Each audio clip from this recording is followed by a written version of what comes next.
Welcome back to the shop. Last night somebody had asked a question in one of my groups that I'm in. I want to put a relay in to operate two different items. I decided I'm going to take the opportunity to go ahead and draw this schematic for them. I'm not going to say who it was to protect the identity, but pretty sure you guys will draw a conclusion when you see this video, especially if you're in the same groups that I'm in. Anyways, again, I'm going to preface this video with I don't have a graphics designer, so I'm going to do this my way, pencil and paper. So without further ado, let's take a look at what we're dealing with here.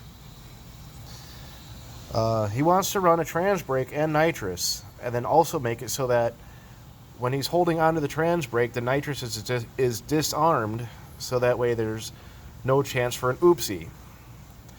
So let's take a look. Here we have the battery. 12 volt, negative goes to ground, which is that icon I showed in the last video. Over here, you got your momentary switch, probably located on top of your gear shift. Right now it's in the open position. With that being said, you come over here to your relay. You've got no juice flowing through the coil side of the relay. Again, there's ground, which means your 12 volts coming in here to your 30 terminal on the relay isn't doing anything. So your relay is now in the normally closed position on 87A.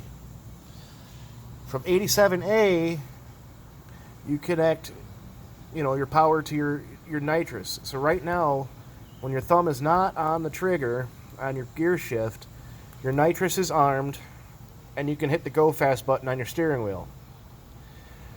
When you've got your trans brake engaged, so again, when this switch is closed, now this is getting power. The internal switch inside your relay swings from 87A to 87. No longer do you have power at nitrous, so you can't accidentally trigger the nitrous when you're launching, because all of that power is being sent to your trans brake. I hope that clears things up.